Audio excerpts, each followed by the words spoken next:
दूसरी तरफ महायुति का दावा है कि उन्होंने ज्यादातर सीटों पर उम्मीदवार तय कर लिए हैं। देवेंद्र फडणवीस ने कहा, सिर्फ 10 सीटों पर बात पूरी नहीं हुई है, उन पर भी कल तक फैसला हो जाएगा। हमारे पॉलिटिकल एडिटर देवेंद्र पाराशर ने बताया कि जो टेंटेटिव फॉर्मूला है उसके मुताबिक बीजेपी 150 से 153 सीटों पर, शिवसेना शिंदे 80 से 82 सीटों पर और अजीत पवार की पार्टी 55 से 57 सीटों पर चुनाव लड़ेगी। जिन 10 सीटों पर बात अटकी है उनमें बीड, कन्नड़, सिंदखेड़ राजा, मेलघाट की सीटें हैं जिन पर अजीत पवार और शिंदे दोनों की पार्टियों के दावे हैं। इसके अलावा बदलापुर, आपटी, अंधेरी ईस्ट, शिवड़ी की सीटों पर बीजेपी और शिंदे की पार्टी में बात फंसी हुई है। हालांकि आज अजीत पवार ने कहा, महायुति में कोई झगड़ा नहीं है, सिर्फ 11 सीटें बाकी हैं जिन पर चर्चा चल रही है, इसलिए इसे झगड़ा या विवाद बताकर पेश न किया जाए। मेरी पत्रकार मित्रों से गुजारिश है कि जब तक हम ना कह दें तब तक आप इसका पत्ता कटा हुआ, इसे सीट मिली, इस तरह की खबरें ना चलाएं। कल हमारी दिल्ली में कई घंटे तक बातचीत हुई। आज भी प्रफुल्ल पटेल की दिल्ली में कुछ मुद्दों को लेकर चर्चा चल रही है। अगर सही तरीके से कहा जाए तो महायुति में 288 में से अब केवल 11 सीटों के लिए बातचीत चल रही है। बाकी सभी सीटों पर बातचीत हो गई है। सभी को खुश नहीं किया जा सकता। कई बार कार्यकर्ता नाराज हो जाते हैं। अजीत पवार 11 सीटों की बात कर रहे हैं जिन पर चर्चा चल रही है, लेकिन बीजेपी सीटों का नंबर 10 बता रही है। आज चंद्रशेखर बावनकुले ने भी कहा कि 10 सीटों पर फैसला होना बाकी है। कल देर रात दिल्ली से मुंबई लौटकर देवेंद्र फडणवीस ने भी यही बात कही थी। फडणवीस ने कहा, जल्द से जल्द सीट शेयरिंग की प्रक्रिया पूरी हो जाएगी और सीट बंटवारे का फॉर्मूला सबके सामने होगा। भारतीय जनता पार्टी उम्मीदवारों के नाम का ऐलान और अपनी दूसरी लिस्ट कल तक घोषित कर सकती है। आज हमारी बैठक सकारात्मक रही। खासकर कुछ पक्षों को लेकर सीट बंटवारे की बात अब केवल 10 सीटों की रह गई है।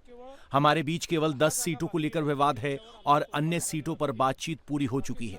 कल परसों तक बची हुई 10 सीटों पर भी हमारी बातचीत पूरी हो जाएगी। मुझे लगता है कि अब हमारे सीट बंटवारे को लेकर बहुत ज्यादा काम नहीं बचा है। जल्द से जल्द प्रक्रिया पूरी हो जाएगी। मुझे पता है कि आपका अगला सवाल होगा कि आपका सीट बंटवारे का फॉर्मूला क्या है। 10 जगह पर जब बातचीत पूरी हो जाएगी तो उसके बाद हम इसका फॉर्मूला बता देंगे। तो फॉर्मूला 10 जाएगा। क्योंकि सीटों की संख्या को लेकर विवाद था तो कल बीच का रास्ता निकाला गया। यह फॉर्मूला तय हुआ कि अगर किसी सीट पर बीजेपी का उम्मीदवार मजबूत स्थिति में है और उस सीट पर दावेदारी एकनाथ शिंदे या अजीत पवार की पार्टी की है तो सीट इन पार्टियों को दी जाएगी, लेकिन उनके चुनाव चिन्ह पर उम्मीदवार बीजेपी का लड़ेगा। इसी फॉर्मूले के तहत आज बीजेपी के 2 नेता निशिकांत भोसले पाटिल और संजय काका पाटिल ने अजीत पवार की पार्टी की मेंबरशिप ले ली। संजय काका पाटिल बीजेपी के पूर्व सांसद हैं। वो तासगांव सीट पर दावा कर रहे थे, लेकिन ये सीट अजीत के कोटे में चली गई। इसी तरह निशिकांत भोसले इस्लामपुर सीट से चुनाव लड़ना चाहते हैं। ये सीट भी अजीत पवार की एनसीपी को मिली थी, इसलिए अब बीजेपी के ये दोनों नेता कमल के बजाय घड़ी के निशान पर चुनाव लड़ेंगे।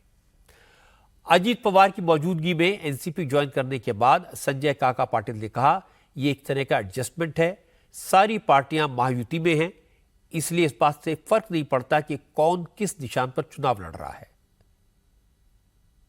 एनसीपी ये महायुति का एक घटक पक्ष है। 3 पक्ष मिलकर शिंदे साहब की पार्टी, अजीत दादा की राष्ट्रवादी और अपनी बीजेपी, ऐसा अलायंस है। तो कई सीट्स एनसीपी को गए थे हमारे डिस्ट्रिक्ट की। इसमें एक तासगांव है और दूसरा इस्लामपुर है।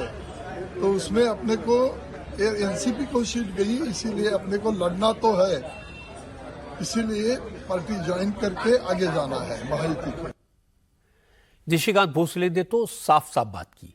उन्होंने कहा, आज अजीत की पार्टी उन्होंने देवेंद्र फडणवीस के कहने पर ज्वाइन की है। उन्हें चुनाव लड़ना था और ये सीट अजीत पवार के खाते में थी। भारतीय जनता पार्टी के मेरे शीर्ष नेता देवेंद्र फडणवीस साहब के आदेश से मैंने राष्ट्रवादी कांग्रेस पक्ष आज ज्वाइन किया। गठबंधन की सरकार है, महायुति की सरकार है। ये जगह जो इस्लामपुर विधानसभा है वो राष्ट्रवादी के लिए गई, इसलिए भाजपा से वहाँ पे शिफ्ट करना पड़ा मुझे। और ये इलेक्शन इस्लामपुर विधानसभा में मैं राष्ट्रवादी कांग्रेस पार्टी से ये चुनाव जीत जाऊंगा, ऐसे मुझे निश्चितपणे उम्मीद है।